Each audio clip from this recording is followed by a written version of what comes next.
Now it's time for Inspirational Women, and we meet Dothula Baron, the author of Walking in Light, Living in Love.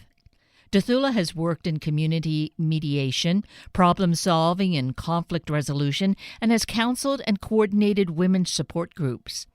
I appreciate her joining us today to share how we might do what we can to be a source of change in the aggressions that exist in our community, in the world. Dothula Baron, good morning. Thank you so greatly for being with us today. Good morning. Glad to be here. And I am so grateful that we have this opportunity to have what I feel is one of the most important conversations to be had at any time, but certainly at this time. So, in looking at this wonderful new book that you've written, Walking in Light, Living in Love, really it resonates for me, speaks to my heart as to what I would hope and what I really wish for all of us in this world. And having this book gives all of us the opportunity to engage and really learn or relearn or reconfirm what we know, so we can really create this world of peace that we should be able to have. Exactly. Yes. Mm-hmm.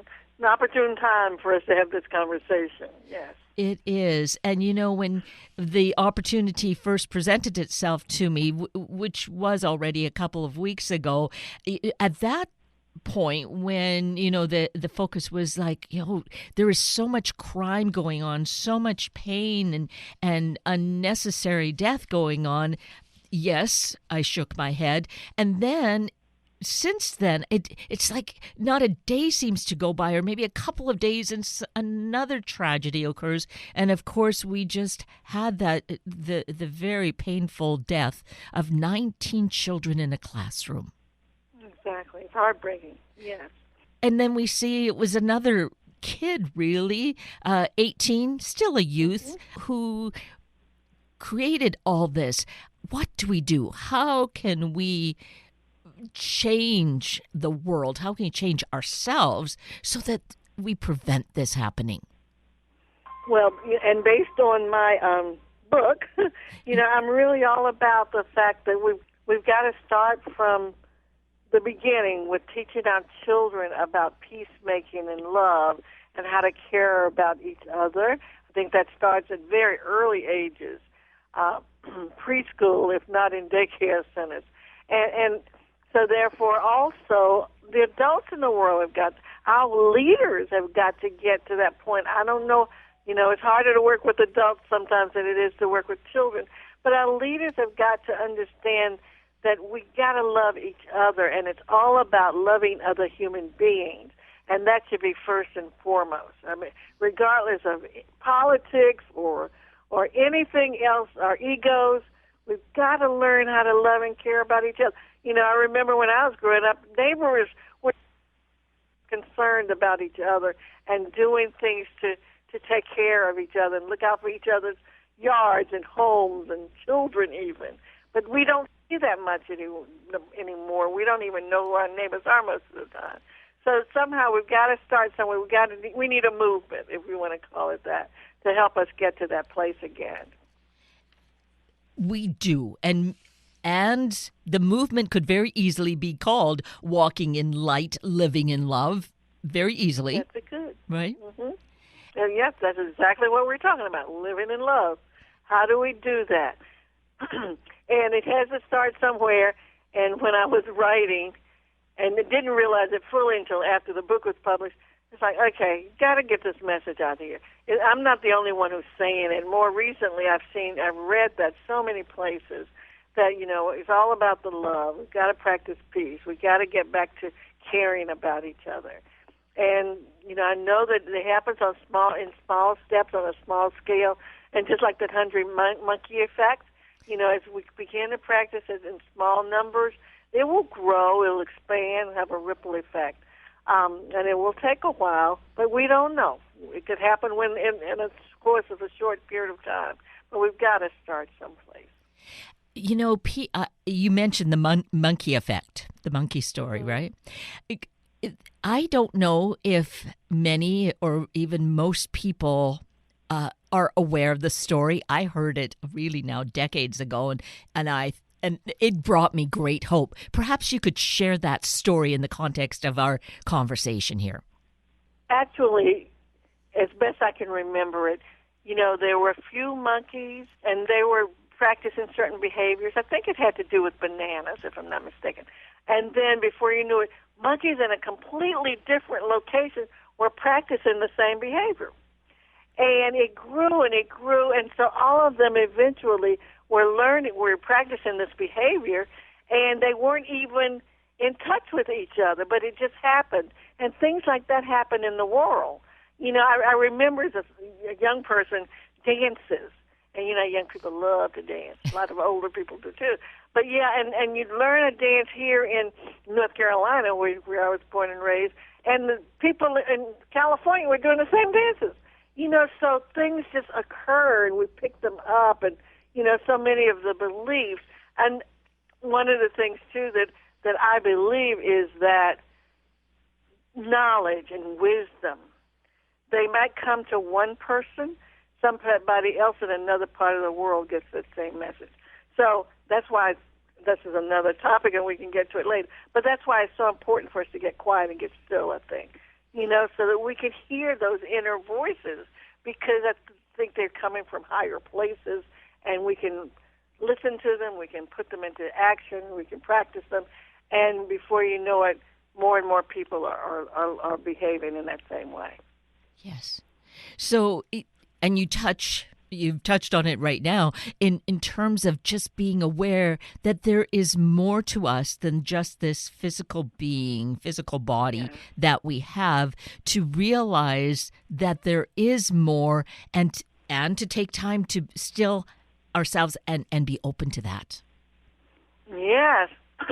And that's so important. I think that's what's happened, too, in my philosophy at least, with the last few years of COVID, and people have been at home, and so many people have been so frustrated and anxious and depressed about being at home and not being able to socialize, etc.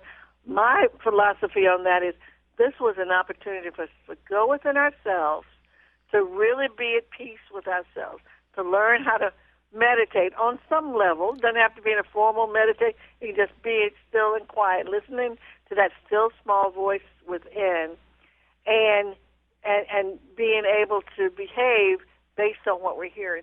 We are so much in the world. We are so much in the world. And the world doesn't have the answers. Those of us who are willing to go within, we're listening to what I call a higher power, and that higher power is directing us and guiding us. So that helps us to go out into the world, and like within my book and so many others, that we go out into the world and we share the knowledge and the wisdom that we have. So hopefully it'll be other people, like the ripple effect, other people will begin to really acknowledge and behave in a certain way, so that we're all really helping each other. We're practicing love. We're learning about peacemaking. Yeah, it's not so difficult. And yes, that's my feeling and belief, is that it really is so simple if we would take the time to just be quiet. And like you, I felt the time of COVID and back starting in 2020 that was an opportunity, but for us to do such things, and it's quite tragic that it really didn't evolve in that way, that it's perhaps some symptomatic of what we see of being in the world, that instead of looking beyond, we're so much a part of it that social media is another place, making that the what we tune into rather than going within. It is. And I have to tell myself that, too. Sometimes I get so wrapped up in my own personal thoughts, and my way of thinking that I know how to get things done. And I have to remind myself, okay, get quiet. Just be still. Listen to that voice within and go from there. Because that's where the peace comes from. There's so much. We are greater than we know or realize that we are. We are such magnificent human beings. And that's part of the sadness and depression too. We don't realize that, and people don't generally tell us that.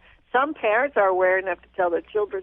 Some teachers are aware enough to tell their students, and some ministers are aware enough to tell their congregations. But for the most part, we don't hear that message about how wonderful. I think if we knew how expansive we are and how smart and brilliant and wise, how great we are, I think that we would, for the most part, behave quite differently. Exactly. And how then do we get this to be the way of being? How do we get this message across? Of course, going back to the story of the monkeys, there's that one at a time. I guess we have to trust ourselves and do what we know, but there's more than just our doing it, right? Well, it's more than just our doing it, but we do have to start someplace. And, just like the book, it took me a while to really put this message out there because I thought, okay, this is not commonly accepted. We don't generally go around talking about love. But I finally said to myself, I got to get it out there. I got to say my piece, whether people accept it or not. And so I think we all have to be bold enough to do that. Just like I had a friend call me a few weeks ago, a childhood friend who's in California, and she said, oh, I'm so happy that you wrote this book. She said, I know that it wasn't easy for you to get this message out there. She said, but it's needed so much. And she had been feeling the same way. And so many people do, but we just need somebody to sort of prompt us to say, oh, and everybody I have talked to who's read this book, whether they were highly religious or not, they all said they were so inspired by it and have learned so much. And many of them said, I keep it on my bedside table. Because there are little nuggets in it, as someone called, that we can learn from and we can grow. And it's like growth is, it's one step at a time. And as we grow, just like again with the 100 Mac, we influence people around us, we influence our family members, we influence our neighbors, we influence our friends. And it's like we grow and we grow and we grow. And as we grow, we also influence other people and they start growing too. Yes. And it is something I think all of us, even those who are behaving badly and doing the opposite, really do want to walk in light and live in love. It's just so deeply buried within them because of all the other kinds of conditioning that's been poured on them. I believe you're right. I really do think that we want to do well. I do. And we just don't know. We haven't been influenced to change. And we continue to do things the way we've always done them. I've always believed if we know better, we do better. And so, just like some of the things I've learned about my spirituality, my mom passed, and I write about her in the book, when I was very young. And so what happened was, as I started taking classes and I started meeting new people and started going to this group on spirituality and that group on meditation, I realized, this is so common to me. I've always had these thoughts, but I haven't been in a large group of people who also share similar beliefs. So I think that happens, we just grow and attract those people who can help us grow. And so this is where it comes to individual places. I'm thinking now specifically with the schools, is where at this young nurturing age, we can reach the children of all these different ages, and they can bring the message home to the parents, and hopefully the parents are going to be there as support and learned as well. Yes, good point. That's a really good point. Yeah, and there are three things I think about too, insofar as because as I said, we got to start when they're young, and many schools they used to. I don't know how much they do it anymore because I've been in schools and taught classes in peer mediation. So the children are learning, or hopefully are learning peer mediation, and also in some schools, like in Richmond, Virginia, there are some schools that are learning meditation, which I think is absolutely wonderful, and they say the results are just amazing. The kids are so much better behaved. And then the whole idea, too, to establish youth groups where children are learning peace and love. I mean, and like you said, if they can take it home to their siblings, to their families, neighbors, other children that are not necessarily getting the same kind of training or practice, it can grow. And I keep using that word grow because that's where we are, I believe. We're at a pivotal point where it's time for us to learn to do things differently. And that means major growth, and not just for the children, but for the adults as well. But it starts with the children because they're our future leaders, and we want them to have a better world. And they will if they can learn these practices and share them with each other. And it's really unfortunate that some of these teenagers who have been practicing this violence in schools all over the country, that they didn't get that. And some of that may have to do with, the environment or the mood of our country and where we've been even before COVID. It was just so hatred and bitterness has sort of been accepted. And we need to just do something about that. And with more and more love, that hatred and bitterness will be less and less. And hopefully that'll make a big difference for us too.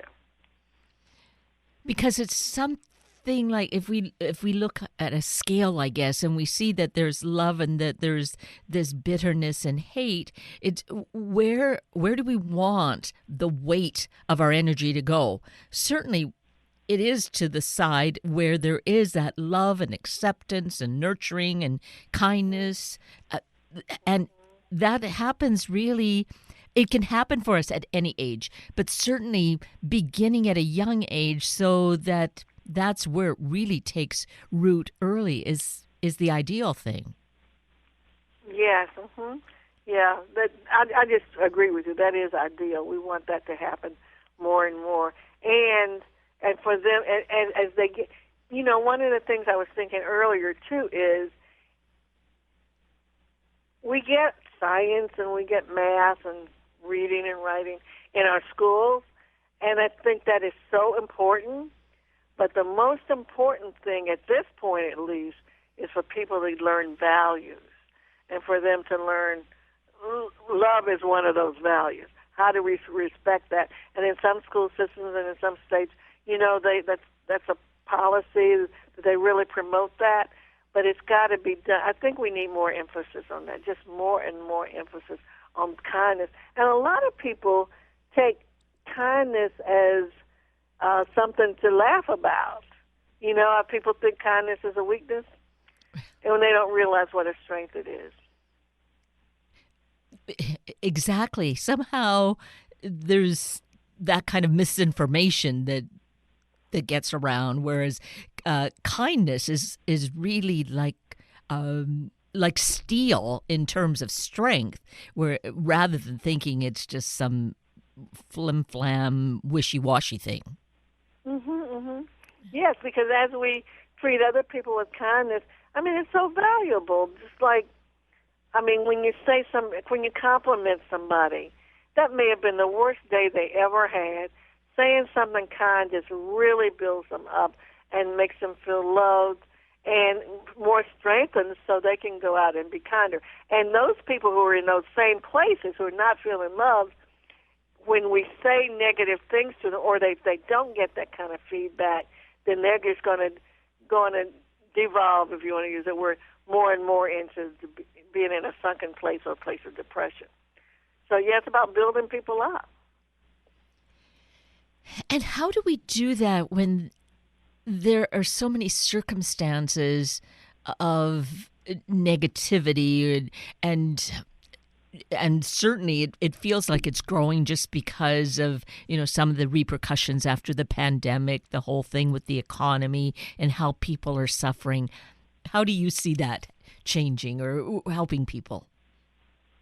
How do we see that we can, are you saying how can we see that we can do that on a larger, grander scale? Yes. You think? Yeah. Well, as I mentioned, a movement. I'm thinking that more and more people like you can get the word out. Through the media. More and more people, not only through radio, but through television, through books, through social media, and actually also resources like our schools, and through our community organizations, through our churches. To be honest, I just really think that the churches can do a whole lot more than they're doing. I've heard some people complain, well, young people aren't going to church. And maybe something like this might be another way of getting more and more young people. If they feel valued and they have a place there, here, and this is all in the Gospels or whatever the holy book is that the church uses, yet it's in there, but it's not really expressed as profoundly as it possibly could on a level that young people could appreciate and understand. I just think there's so many avenues out there that can be used, and they aren't being used. I'm not sure where we are as a society, because we could be doing so much that we're not doing. Well, there's a lot of fear, too, and fear, we know, begets fear rather than getting what we really want. I think people also have to be taught, focus on what you really want. What do you want? If you want to go to school and you want to get a good job, focus on that. Don't think about, I can't do this. I was taught that we can do whatever we want to. Where there's a will, there's a way. And we know that there is. There really is a way to get what we want. And I know that there's a lot of concerns now about people not being able to have the funding or the assets to be able to go to school. But there are ways people can do it. There are so many ways. And we just need to, again, that's something schools can do more of too, in churches and families.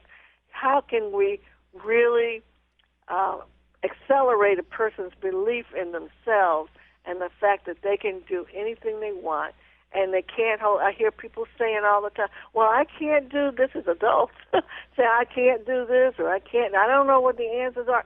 Again, going back to what I said earlier, go within yourself, sit down, get quiet, listen to the inner voice. You will find a way. There's always a way. And then follow through on it. Don't be afraid to follow through on whatever you hear.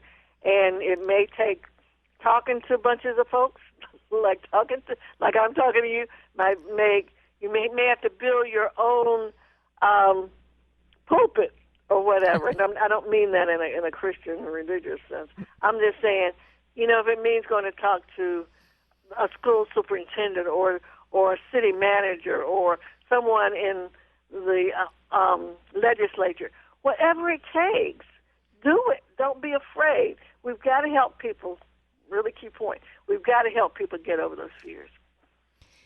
And one thing that came to mind as you were talking about education, and it plays a lot into also finances, funding, time as well, is, we've gotten to a point where we think, it has to be a 4-year degree, and then people focus on, it has to be an Ivy League school for some reason. Mm-hmm. And whereas people come out of those positions so in debt and not necessarily finding good employment, whereas there's such a crying need, especially now after the pandemic, in terms of the trades, that they're crying for people to come and work in these trades, which do pay well. And it doesn't take the kind of time investment for education to do that sort of thing. So it's again that I think if we go within, we might find, what is our talent? What is it we really want to do? We might find, right? Yeah. Really good point. Yeah, and I want to use this for an example. I volunteer with an organization. It's primarily to help women, single mothers, to become more economically empowered. Mm.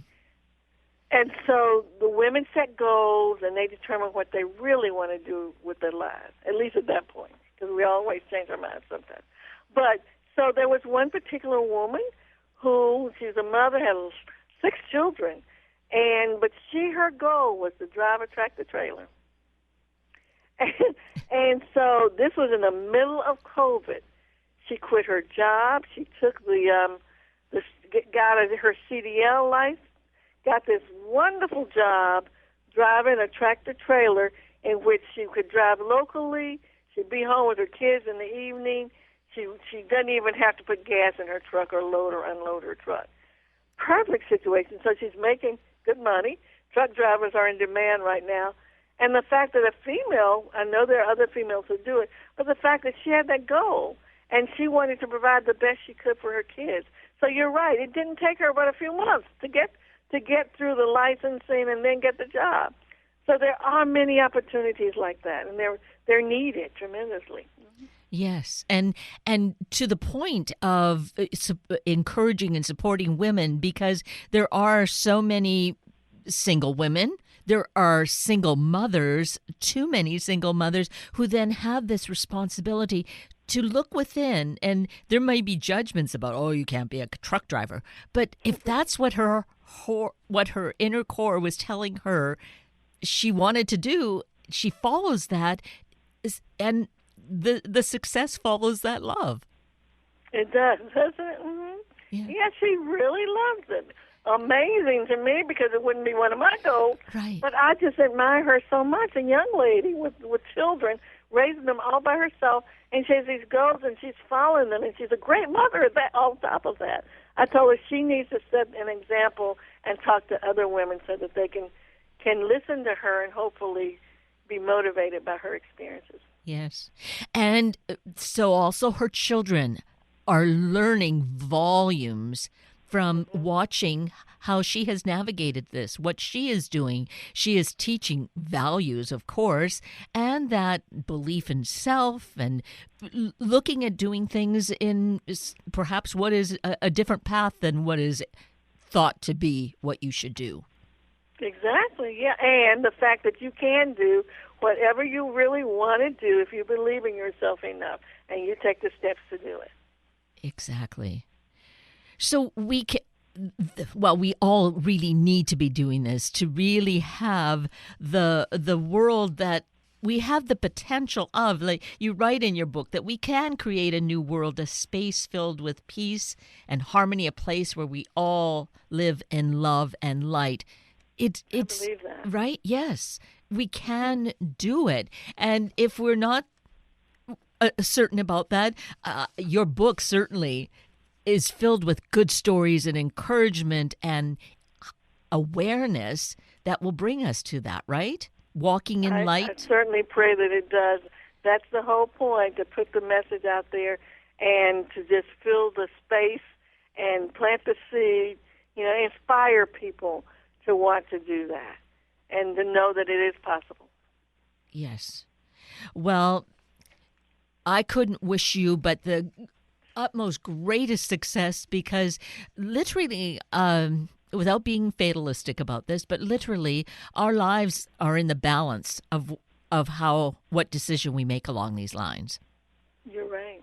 Yep. Yeah, it's a time of, I heard a spiritual teacher at a conference one time years ago who said, that we can't straddle the fence anymore. And this has been years ago now. She said, we can't straddle the fence anymore.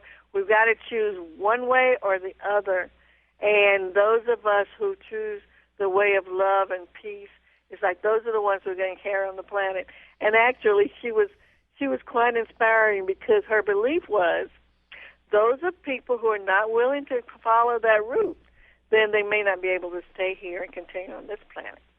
So I just think I know that some people just think about what's right in front of them, but they're greater, more expansive things for us to think about if we're willing to. Things that will really change ourselves, change our lives, and change our world. Absolutely. Yes, the time is now. This is when we need to do it, and the way to one path to doing this then is learn more about Dothula and her new book, Walking in Light, Living in Love, at dothulabaron.com. That's DOTHULABARON.com. So, Dothula, I am just so grateful for you that you did sit down and write the book you've been meaning to write, and that you've taken time with us this morning to open up some of the pages of that book for us. Thank you. I really appreciate this opportunity. That brings us to the end of a very full hour of Inspirational Women with Dothula Baron and Sunday Morning Magazine with Lilia and Maxim Kovalenko. I'm Kate Daniels, your host, and I greatly appreciate your sharing this hour with me and these special guests. For details you might have missed or information you'd like to know, please just send me an email, kated@warm1069.com, and I will get right back to you. Also, if you'd like to listen again or share these important stories with your family and friends, find the podcast on our Warm 1069 webpage. Just click on the podcast tab, then either of the show names, and then look for the guest names. I now wish you and your family a day of feeling empowered that each of us can be a source of change in the world. Have a week of the same, and then please plan to join me again next weekend for another hour of Sunday Morning Magazine and Inspirational Women on Warm 1069. Good morning.